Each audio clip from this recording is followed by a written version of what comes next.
പുതിയൊരു വീഡിയോയിലേക്ക് എല്ലാവർക്കും സ്വാഗതം. നമ്മൾ ഇന്ന് പോകുന്നത് ടോക്കിയോയിലെ അസാകുസ എന്ന സ്ഥലത്തുള്ള ഒരു ക്ഷേത്രം കാണുവാനാണ്. ഇവിടെയുള്ള സെൻസോജി ക്ഷേത്രം വളരെ പ്രസിദ്ധമാണ്. ക്ഷേത്രത്തിന് മുന്നിലുള്ള ഈ ഷോപ്പിംഗ് സ്ട്രീറ്റിൻ്റെ പേര് നക്കാമിസെ ഡോറി എന്നാണ്. പരമ്പരാഗതമായ എല്ലാ സാധനങ്ങളും ഇവിടെ വാങ്ങിക്കുവാൻ കിട്ടും.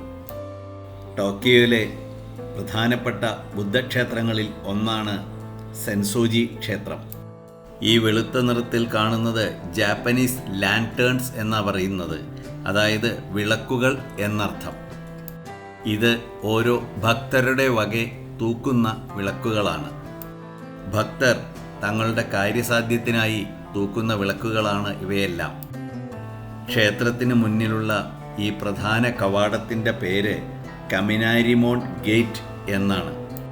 ഈ കവാടത്തിനുള്ളിലൂടെയാണ് ക്ഷേത്രത്തിലേക്ക് പ്രവേശിക്കുന്നത്. ഈ കവാടത്തിന് നടുഭാഗത്തായി ഭീമാകാരമായ ഒരു വിളക്കുകൂടുണ്ട്. വലിയ ചുവന്ന വിളക്കും ഇടിമിന്നലിൻ്റെ ദേവനായ ഫുജിൻ, കാറ്റിൻ്റെ ദേവനായ റായ്ജിൻ എന്നിവരുടെ പ്രതിമകളും ഇവിടെ കാണാം. സെൻസോജി ക്ഷേത്രം രാവിലെ 6 മണി മുതൽ വൈകുന്നേരം 5 മണി വരെ തുറന്നിരിക്കും. ഈ ക്ഷേത്രത്തിൽ ബുദ്ധമത രീതിയിലുള്ള പൂജകളാണ് നടക്കുന്നത്. സെൻസോജി ക്ഷേത്രം സ്ഥിതി ചെയ്യുന്നത് ഏകദേശം 54,000 ചതുരശ്ര മീറ്റർ സ്ഥലത്താണ്. ഈ ക്ഷേത്രത്തിന് വളരെ നീണ്ട ചരിത്രമുണ്ട്. 7-ാം നൂറ്റാണ്ടിലാണ് ഈ ക്ഷേത്രം പണികഴിപ്പിച്ചത്. 2-ാം ലോകമഹായുദ്ധത്തിൽ ഈ ക്ഷേത്രം പൂർണ്ണമായി നശിച്ചുപോയി. ഈ ക്ഷേത്രത്തിൻ്റെ ഇടതുവശത്തായി 5 നിലയുള്ള ഒരു പഗോഡ കാണാം. ഈ പഗോഡയിൽ ബുദ്ധൻ്റെ അവശിഷ്ടങ്ങളാണ് സൂക്ഷിച്ചിരിക്കുന്നത്. ഈ പഗോഡയുടെ ഉൾവശം പൊതുജനങ്ങൾക്കായി തുറന്നു കൊടുക്കാറില്ല. പ്രധാന ക്ഷേത്രത്തിൽ വലിയൊരു വിളക്കും ചെറിയ 2 വിളക്കും കാണാം. ഇത് ഫുഡോമിയോ ഓ എന്നറിയപ്പെടുന്ന ദേവനാണ്. ഫുഡോമിയോ ഓ ബുദ്ധൻ്റെ സംരക്ഷകനായിട്ടാണ് അറിയപ്പെടുന്നത്. ഈ ക്ഷേത്രത്തിൻ്റെ ഉത്ഭവത്തെപ്പറ്റി രസകരമായിട്ടുള്ളൊരു കഥയുണ്ട്.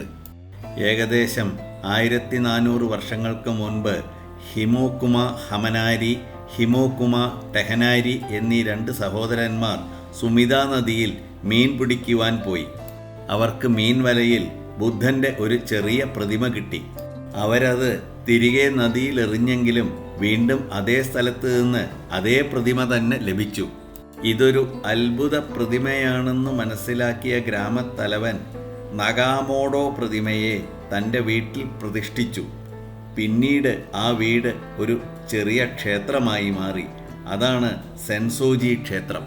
ഇവിടെ ആൾക്കാർ ധൂപം കത്തിക്കുന്നു. കൈകാലുകൾ വെള്ളത്തിൽ കഴുകിയിട്ട് വേണം ധൂപം കത്തിക്കാൻ എന്നാണ് അവരുടെ വിശ്വാസം. 2-ാം ലോകമഹായുദ്ധത്തിൽ പൂർണ്ണമായി നശിച്ച ഈ ക്ഷേത്രം വീണ്ടും പുനർനിർമ്മിച്ചു. എല്ലാ വർഷവും മെയ് മാസത്തിൽ ഇവിടെ സാൻജ ഫെസ്റ്റിവൽ എന്നൊരു ഉത്സവം നടക്കാറുണ്ട്. ഈ സമയത്ത് ക്ഷേത്രം വളരെ മനോഹരമായി അലങ്കരിക്കുന്നു. ഈ ക്ഷേത്രത്തിൽ 5 മീറ്റർ ഉയരമുള്ള സ്വർണം കൊണ്ടുള്ളൊരു ബുദ്ധൻ്റെ പ്രതിമയാണ് ഉള്ളത്. എല്ലാ വർഷവും ദശലക്ഷക്കണക്കിന് ആൾക്കാരാണ് ഈ ക്ഷേത്രം സന്ദർശിക്കുന്നത്. ഈ ക്ഷേത്രത്തിൽ അനവധി ബുദ്ധപ്രതിമകളും പുരാവസ്തുക്കളും ഉണ്ട്. അസക്കുസ ജിഞ്ച എന്നൊരു ഷിൻഡോ ആരാധനാലയവും ഇവിടെ ഉണ്ട്. ഈ വലിയ വിളക്കും ചെറിയ വിളക്കും ഇതിൻ്റെ കൊത്തുപണികളും എല്ലാം ഒന്ന് കാണേണ്ടത് തന്നെയാണ്. ക്ഷേത്രത്തിലെ പ്രധാന ഹാളിൻ്റെ പേര് കന്നോണ്ടോ എന്നാണ്. ഇതിന് അടുത്തായി ഒരു പഗോഡയുണ്ട്. ബുദ്ധമത വിശ്വാസികൾക്ക് ആരാധനയ്ക്കായി ഉപയോഗിക്കുന്ന ഒരുതരം ഗോപുരമാണ് പഗോഡ. ഇത് സാധാരണയായി പല നിലകളിലുള്ള കെട്ടിടമാണ്. ഈ വാക്ക് വന്നത് പേർഷ്യൻ ഭാഷയിലെ ബുദ്ധൻ്റെ ക്ഷേത്രം എന്നറിയപ്പെടുന്ന ബുദ്കഥ എന്ന വാക്കിൽ നിന്നാണ് പഗോഡ എന്ന വാക്ക് ഉത്ഭവിച്ചത്. ഇതാണ് ബുദ്ധനെ പ്രതിഷ്ഠിച്ചിട്ടുള്ള പ്രധാന ക്ഷേത്രം. 5 മീറ്റർ ഉയരമുള്ള സ്വർണത്തിൻ്റെ പ്രതിമയാണ് ഇവിടെ. വളരെ ഭംഗിയുള്ളതും പരിപാവനവുമായ ഒരു ക്ഷേത്രമാണ് സെൻസോജി ക്ഷേത്രം.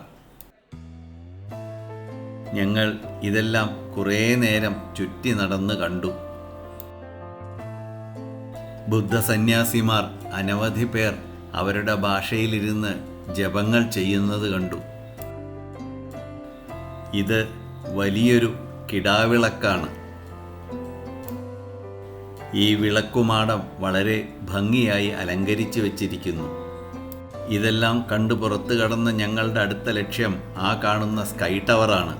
നിങ്ങളെല്ലാവരും ബെൽ ബട്ടൺ അമർത്തുകയും സബ്സ്ക്രൈബ് ചെയ്യുകയും ലൈക്ക് ചെയ്യുകയും ഷെയർ ചെയ്യുകയും ചെയ്യുന്നുണ്ടാവുമെന്ന് വിചാരിക്കുന്നു. സബ്സ്ക്രൈബ് ചെയ്യാത്തവരുണ്ടെങ്കിൽ ദയവ് ചെയ്ത് ചെയ്യണേ. എങ്കിലേ നിങ്ങൾക്ക് അടുത്ത വീഡിയോ ആവേശപൂർവ്വം കാണുവാൻ പറ്റുകയുള്ളൂ. നിങ്ങൾക്കേവർക്കും നന്ദി, നമസ്കാരം.